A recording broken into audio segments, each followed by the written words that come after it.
नमस्कार, कहानी बैरल में आपका स्वागत है। लीजिए पेश है मुंशी प्रेमचंद द्वारा लिखित कहानी स्वामिनी शिवदास ने। भंडारे की कुंजी अपनी बहू रामप्यारी के सामने फेंक कर अपनी बूढ़ी आंखों में आंसू भरकर कहा, बहू, आज से गिरस्ती की देखभाल तुम्हारे ऊपर है। मेरा सुख भगवान से नहीं देखा गया, नहीं तो क्या जवान बेटे को यूं छीन लेते। उसका काम करने वाला तो कोई चाहिए। एक हल तोड़ दूं तो गुजारा न होगा। मेरे ही कुकर्म से भगवान का यह कोप आया है और मैं ही अपने माथे पर उसे लूंगा। तिरजू का हल अब मैं ही संभालूंगा।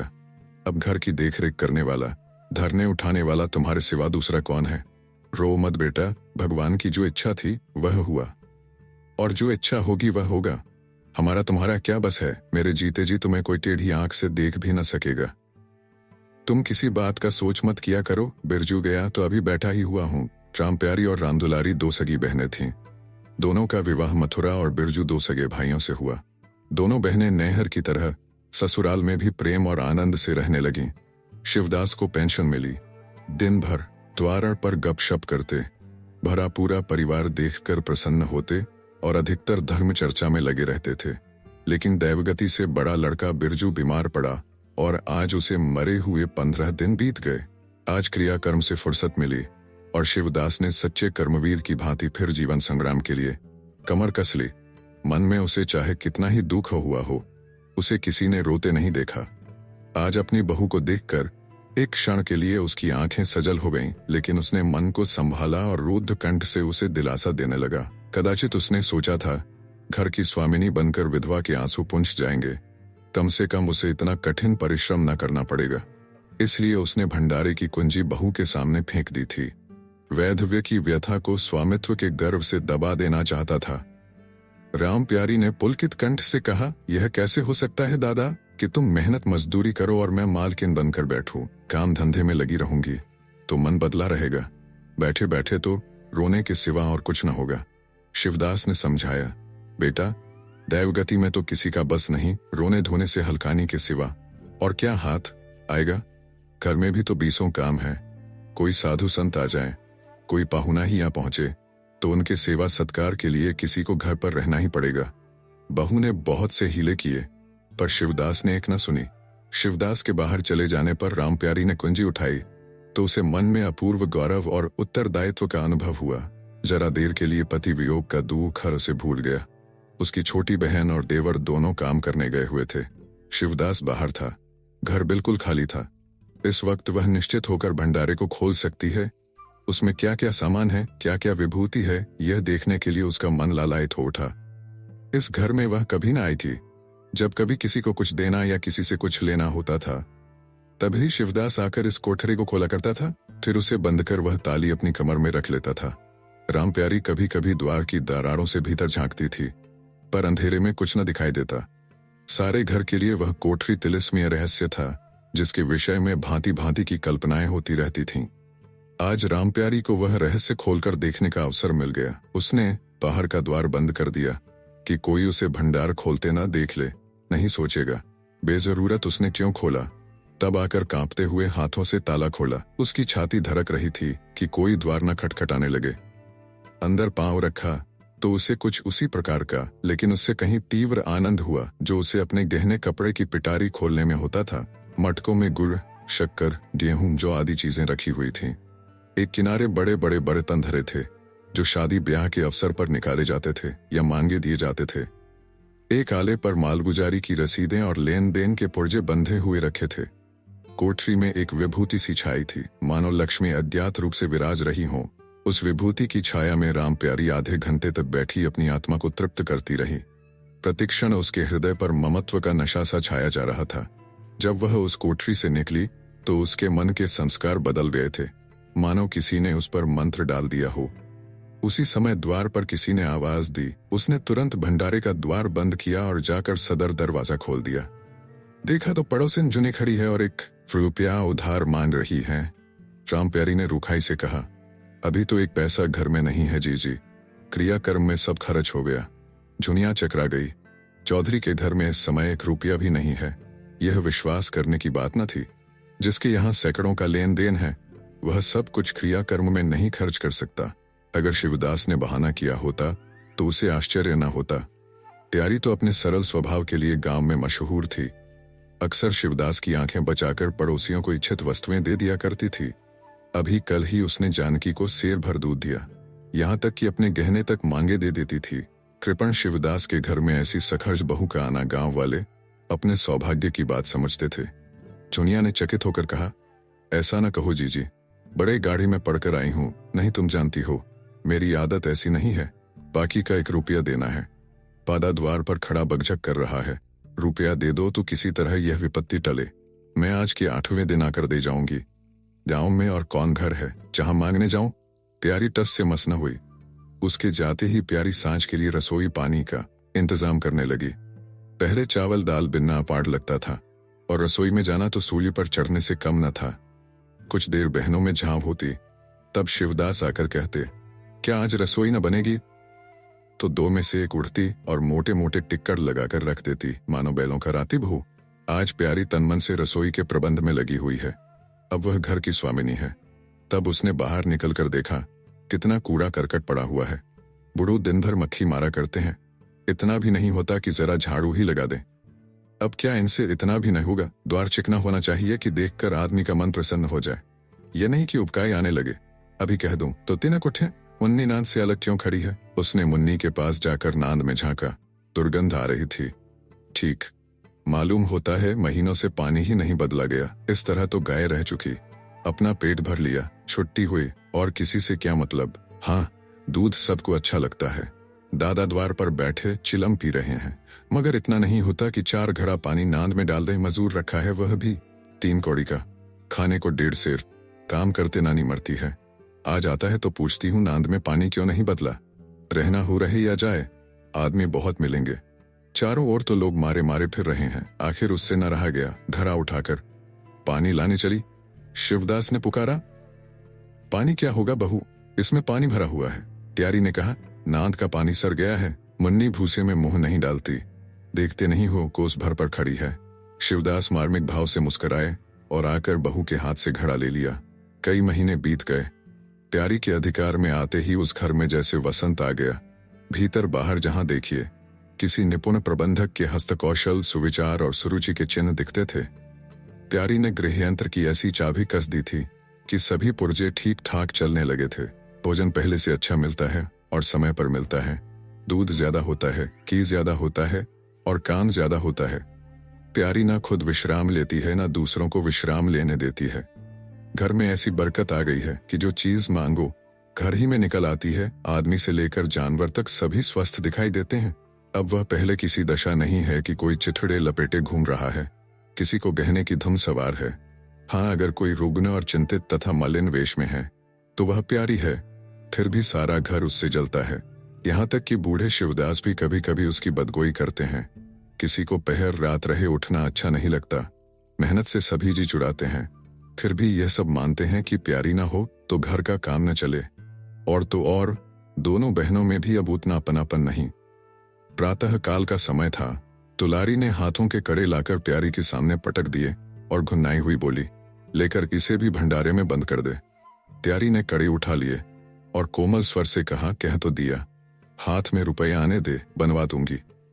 अभी ऐसा घिस नहीं गया है कि आज ही उतार कर फेंक दिया जाए। दुलारी लड़ने को तैयार होकर आई थी। बोली, तेरे हाथ में काहे को कभी रुपए आएंगे और काहे को कड़े बनेंगे? जोड़ जोड़ रखने में मजा आता है ना? प्यारी ने हंसकर कहा, जोड़ जोड़ रखती हूँ तो तेरे ही लिए कि मेरे कोई और बैठा हुआ है कि मैं सबसे ज्यादा खा पहन लेती हूँ। मेरा अनंत कब का टूटा पड़ा है। दुलारी, तुम न खाओ न पहनो, जस तो पाती हो। यहाँ खाने पहने के सिवा और क्या है? मैं तुम्हारा हिसाब किताब नहीं जानती। मेरे कड़े आज बनने को भेज दो। प्यारी ने सरल विनोद के भाव से पूछा, रुपये न हो तो कहाँ से लाऊं? दुलारी ने उद्दंडता के साथ कहा, मुझे इससे कोई मतलब नहीं, मैं तो कड़े चाहती हूँ। इसी तरह घर के सब आदमी अपने अपने अवसर पर प्यारी को 2-4 खोटी खरी सुना जाते थे और वह गरीब सबकी धौंस हंसकर सहती थी। स्वामिनी का यह धर्म है कि सबकी धौंस सुन ले और करे वही जिसमें घर का कल्याण हो। स्वामित्व के कवच पर धौंस, ताने, धमकी किसी का असर न होता। उसकी स्वामिनी की कल्पना इन आघातों से और भी स्वस्थ होती थी। वह गृहस्थी की संचालिका है। सभी अपने अपने दुख उसी के सामने रोते हैं, पर जो कुछ वह करती है वही होता है। इतना उसे प्रसन्न करने के लिए काफी था। गांव में प्यारी की सराहना होती थी। अभी उम्र ही क्या है, लेकिन सारे घर को संभाले हुए हैं। चाहती तो सगाई करके चैन से रहती, इस घर के पीछे अपने को मिटाए देती है। कभी किसी से हंसती बोलती भी नहीं, जैसे काया पलट हो गई। कई दिन बाद दुलारी के कड़े बनकर आ गए। प्यारी खुद सुनार के घर दौड़ दौड़ गई। संध्या हो गई थी। दुलारी और मथुरा हाट से लौटे। प्यारी ने नए कड़े दुलारी को दिए। दुलारी निहाल हो गई। चटपट कड़े पहने और दौड़ी हुई बरौठे में जाकर मथुरा को दिखाने लगी। प्यारी बरौठे के द्वार पर छिपी खड़ी यह दृश्य देखने लगी। उसकी आंखें सजल हो गईं। दुलारी उससे कुल 3 ही साल तो छोटी है, पर दोनों में कितना अंतर है। उसकी आंखें मानो उस दृश्य पर जम गईं। दंपति का वह आनंद, उनका प्रेमालिंगन, उनकी मुग्ध मुद्रा प्यारी की टकटकी सी बंध गई। यहाँ तक कि दीपक के धुंधले प्रकाश में वे दोनों उसकी नजरों से गायब हो गए और अपने ही अतीत जीवन की एक लीला आंखों के सामने बार बार नए नए रूप में आने लगी। सहसा शिवदास ने पुकारा, बड़ी बहू, एक पैसा दो, तमाकू मनवाऊं। प्यारी की समाधि टूट गई। आंसू पोंछती हुई भंडारे में पैसा लेने चली गई। एक एक करके प्यारी के गहने उसके हाथ से निकलते जाते थे। वह चाहती थी मेरा घर गांव में सबसे संपन्न समझा जाए, और इस महत्वाकांक्षा का मूल्य देना पड़ता था। कभी घर की मरम्मत के लिए, और कभी बैलों की नई गोई खरीदने के लिए, कभी नातेदारों के व्यवहारों के लिए, कभी बीमारों की दवा दारू के लिए रुपए की जरूरत पड़ती रहती थी। और जब बहुत कतरब्योंत करने पर भी काम न चलता तो वह अपनी कोई न कोई चीज निकाल देती, और चीज एक बार हाथ से निकलकर फिर न लौटती थी। वह चाहती तो इनमें से कितने ही खर्चों को टाल जाती, पर जहां इज्जत की बात आ पड़ती थी वह दिल खोलकर खर्च करती। अगर गांव में हेठी हो गई तो क्या बात रही, लोग उसी का नाम तो धरेंगे। दुलारी के पास भी गहने थे। 2-1 चीजें मथुरा के पास भी थीं, लेकिन प्यारी उनकी चीजें न छूती। उनके खाने पहनने के दिन हैं, वे इस जंजाल में क्यों फांसे। दुलारी को लड़का हुआ तो प्यारी ने धूम से जन्मोत्सव मनाने का प्रस्ताव किया। शिवदास ने विरोध किया। क्या फायदा, जब भगवान की दया से सगाई ब्याह के दिन आएंगे तो धूमधाम कर लेना। प्यारी का हौसलों से भरा दिल भला क्यों मानता। बोली, कैसी बात कहते हो दादा, पहलौठे लड़के के लिए भी धूमधाम न हुई तो कब होगी। मन तो नहीं मानता, फिर दुनिया क्या कहेगी। नाम बड़े, दर्शन थोड़े। मैं तुमसे कुछ नहीं मांगती, अपना सारा सरंजाम कर लूंगी, बहनों के माथे जाएगी। और क्या, शिवदास ने चिंतित होकर कहा। इस तरह एक दिन धागा भी न बचेगा। कितना समझाया बेटा, भाई भौजाई किसी के नहीं होते। अपने पास 2 चीजें रहेंगी तो सब मुंह जोहेंगे, नहीं कोई सीधे बात भी न करेगा। प्यारी ने ऐसा मुंह बनाया मानो वह ऐसी बूढ़ी बातें बहुत सुन चुकी है, और बोली, जो अपने हैं वे भी न पूछें तो भी अपने ही रहते हैं। मेरा धर्म मेरे साथ है, उनका धर्म उनके साथ है। मर जाऊंगी तो क्या छाती पर लाद ले जाऊंगी। धूमधाम से जन्मोत्सव मनाया गया। बरही के दिन सारी बिरादरी का भोज हुआ। लोग खा पी कर चले गए। प्यारी दिन भर की थकी मांदी आंगन में एक टाट का टुकड़ा बिछाकर कमर सीधी करने लगी। आंखें झपक गईं। मथुरा उसी वक्त घर में आया। नवजात पुत्र को देखने के लिए उसका चित्त व्याकुल हो रहा था। दुलारी सौर गृह से निकल चुकी थी। गर्भावस्था में उसकी देह क्षीण हो गई थी। मुंह भी उतर गया था, पर आज स्वस्थता की लालिमा मुख पर छाई हुई थी। सौर के संयम और पौष्टिक भोजन ने देह को चिकना कर दिया था। मथुरा उसे आंगन में देखते ही समीप आ गया, और एक बार प्यारी की ओर ताककर उसके निद्रामग्न होने का निश्चय करके उसने शिशु को गोद में ले लिया और उसका मुंह चूमने लगा। आहट पाकर प्यारी की आंखें खुल गईं, पर उसने नींद का बहाना किया और अधखुरी आंखों से यह आनंद क्रीड़ा देखने लगी। माता और पिता दोनों बारी बारी से बालक को चूमते, गले लगाते और उसके मुख को निहारते थे। कितना स्वर्गीय आनंद था। प्यारी की तृषित लालसा एक क्षण के लिए स्वामिनी को भूल गई। जैसे लगाम से मुखबद्ध, बूझ से लदा हुआ, हाँकने वाले के चाबुक से पीड़ित दौड़ते दौड़ते बेदम तुरंग हिनहिनाने की आवाज सुनकर कनौतियां खड़ी कर लेता है, और परिस्थिति को भूलकर एक दबी हुई हिनहिनाहट से उसका जवाब देता है। कुछ वही दशा प्यारी की हुई।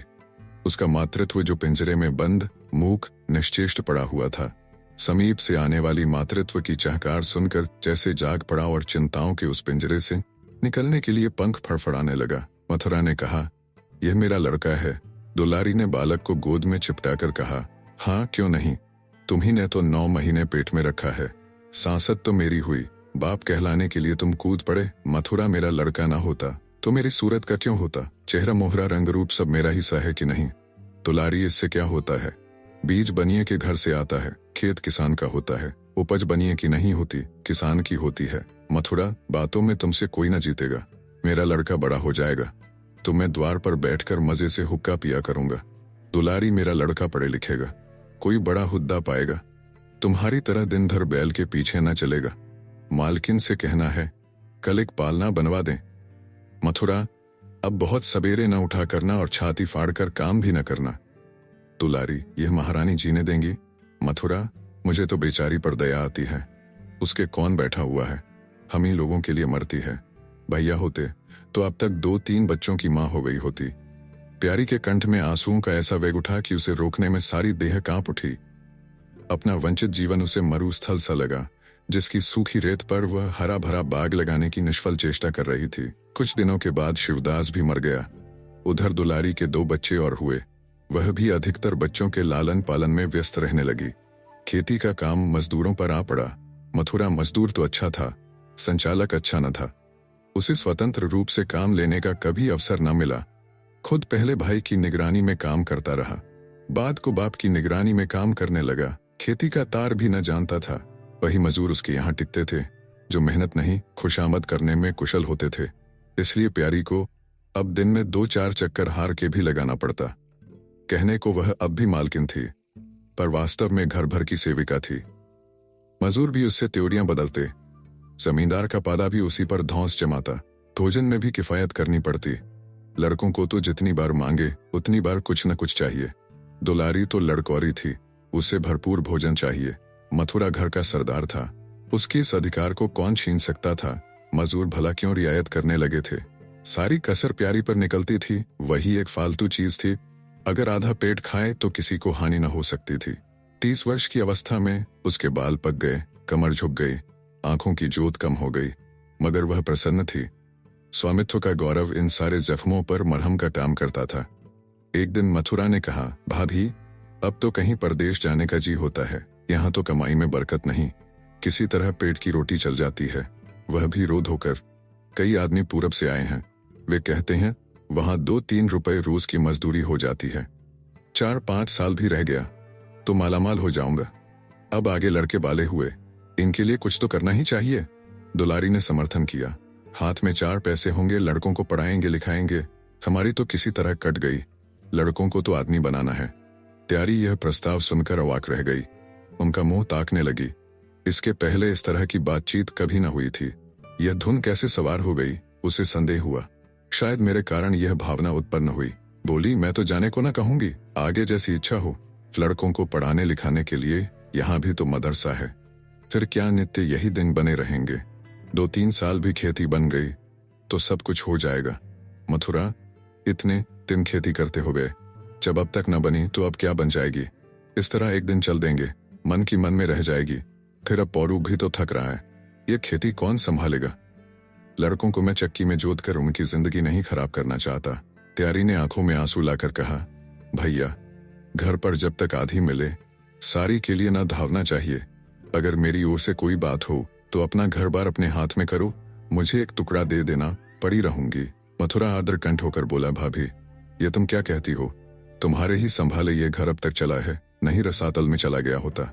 इस गिरस्ती के पीछे तुमने अपने को मिट्टी में मिला दिया, अपनी देह घुला डाली। मैं अंधा नहीं हूँ, सब कुछ समझता हूँ। हम लोगों को जाने दो, भगवान ने चाहा तो घर फिर संभल जाएगा। तुम्हारे लिए हम बराबर खर्च बर्च भेजते रहेंगे। प्यारी ने कहा, जो ऐसा ही है तो तुम चले जाओ, बाल बच्चों को कहाँ कहाँ बांधे फिरोगे? दुलारी बोली, यह कैसे हो सकता है बहन, यहाँ देहात में लड़के क्या पढ़े लिखेंगे? बच्चों के बिना इनका जी भी वहां ना लगेगा। दौड़ दौड़ कर घर घर आएंगे और सारी कमाई रेल खा जाएगी। परदेश में अकेले जितना खर्चा होगा उतने में सारा घर आराम से रहेगा। प्यारी बोली, तो मैं ही यहाँ रहकर क्या करूंगी, मुझे भी लेते चलो। दुलारी उसे साथ ले चलने को तैयार न थी। कुछ दिन जीवन का आनंद उठाना चाहती थी। अगर परदेश में भी यह बंधन रहा तो जाने से फायदा ही क्या? बोली, बहन, तुम चलती तो क्या बात थी, लेकिन फिर यहाँ का कारोबार तो चौपट हो जाएगा। तुम तो कुछ न कुछ देखभाल करती ही रहोगी। प्रस्थान की तिथि के एक दिन पहले ही राम प्यारी ने रात भर जागकर हलवा और पूड़ियां पकाई। जब से इस घर में आई कभी एक दिन के लिए अकेले रहने का अवसर नहीं आया। दोनों बहनें सदा साथ रहीं।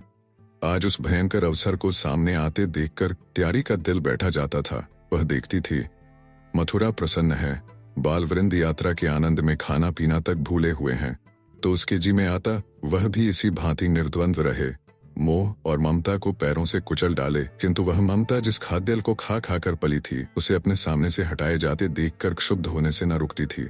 दुलारी तो इस तरह निश्चिंत होकर बैठी थी मानो कोई मेला देखने जा रही है। नई नई चीजों को देखने, नई दुनिया में विचरने की उत्सुकता ने उसे क्रियाशून्य सा कर दिया था। प्यारी के सिरे सारे प्रबंध का भार था। धोबी के घर से सब कपड़े आए हैं या नहीं, कौन कौन से बर्तन साथ जाएंगे, सफर खर्च के लिए कितने रुपए की जरूरत होगी। एक बच्चे को खांसी आ रही थी, दूसरे को कई दिन से दस्त आ रहे थे। उन दोनों की औषधियों को पीसना कूटना आदि सैकड़ों ही काम व्यस्त किए हुए थे। लड़कोरी न होकर भी वह बच्चों के लालन पोषण में दुलारी से कुशल थी। देखो, बच्चों को बहुत मारना पीटना मत, मारने से बच्चे जिद्दी या बेहिया हो जाते हैं। बच्चों के साथ आदमी को बच्चा बन जाना पड़ता है। जो तुम चाहो कि हम आराम से पड़े रहें और बच्चे चुपचाप बैठे रहें, हाथ पैर न हिलाएं, तो यह हो नहीं सकता। बच्चे तो स्वभाव के चंचल होते हैं, उन्हें किसी न किसी काम में फंसाए रखो। थैले का खिलौना 1000 घुड़कियों से बढ़कर होता है। दुलारी इन उपदेशों को इस तरह बेमन होकर सुनती थी मानो कोई सनक कर बक रहा हो। विदाई का दिन प्यारी के लिए परीक्षा का दिन था। उसके जी में आता था कहीं चली जाए जिसमें वह दृश्य देखना न पड़े। हाँ, घड़ी भर में यह घर सूना हो जाएगा। वह दिन भर घर में अकेली पड़ी रहेगी, किससे हंसेगी बोलेगी, यह सोचकर उसका हृदय कांप जाता था। ज्यों-ज्यों समय निकट आता था, उसकी वृत्तियां शिथिल होती जाती थीं। वह कोई काम करते करते जैसे खो जाती थी और अपलक नेत्रों से किसी वस्तु को ताकने लगती। कभी अवसर पाकर एकांत में जाकर थोड़ा सा रो आती थी। मन को समझा रही थी, यह लोग अपने होते तो क्या इस तरह चले जाते। यह तो मानने का नाता है, किसी पर कोई जबरदस्ती है। दूसरों के लिए कितना ही मरो तो भी अपने नहीं होते। पानी तेल में कितना ही मिले फिर भी अलग ही रहेगा। बच्चे नए नए कुर्ते पहने नवाब बने घूम रहे थे। प्यारी उन्हें प्यार करने के लिए गोद लेना चाहती तो रोने का समूह बनाकर छुड़ाकर भाग जाते। वह क्या जानती थी कि ऐसे अवसर पर बहुधा अपने बच्चे भी निष्ठुर हो जाते हैं। 10 बजते बजते द्वार पर बैलगाड़ी आ गई। लड़के पहले ही से उस पर जा बैठे। गांव के कितने स्त्री पुरुष मिलने आए। प्यारी को इस समय उनका आना बुरा लग रहा था। वह दुलारी से थोड़ी देर एकांत गले मिलकर रोना चाहती थी। मथुरा से हाथ जोड़कर कहना चाहती थी, मेरी खोज खबर लेते रहना, तुम्हारे सिवा मेरा संसार में कौन है। लेकिन इस बंभर में उसको इन बातों का मौका न मिला। मथुरा और दुलारी दोनों गाड़ी में जा बैठे और प्यारी द्वार पर रोती खड़ी रह गई। वह इतनी विह्वल थी कि गांव के बाहर तक पहुंचाने की भी उसे सुधि न रही। कई दिन तक प्यारी मूर्छित सी पड़ी रही। न घर से निकली, न चूल्हा जलाया, न हाथ मुंह धोया। उसका हलवाहा जोखू बार बार आकर कहता, मालकिन उठो, मुंह हाथ धो, कुछ खाओ पियो, कब तक इस तरह पड़ी रहोगी।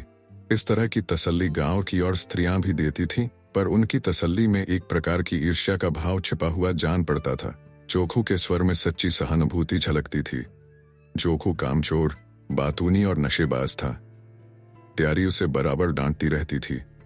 2-1 बार उसे निकाल भी चुकी थी, पर मथुरा के आग्रह से फिर रख लिया था। आज भी जोखू की सहानुभूति भरी बातें सुनकर प्यारी झंझलाती। यह काम करने क्यों नहीं चाहता, यहाँ मेरे पीछे क्यों पड़ा हुआ है। मगर उसे झिड़क देने को जीना चाहता था। उसे उस समय सहानुभूति की भूख थी। फल कांटेदार वृक्ष से भी मिलें तो क्या उन्हें छोड़ दिया जाता है। धीरे धीरे क्षोभ का वेग कम हुआ। जीवन के व्यापार होने लगे। अब खेती का सारा भार प्यारी पर था।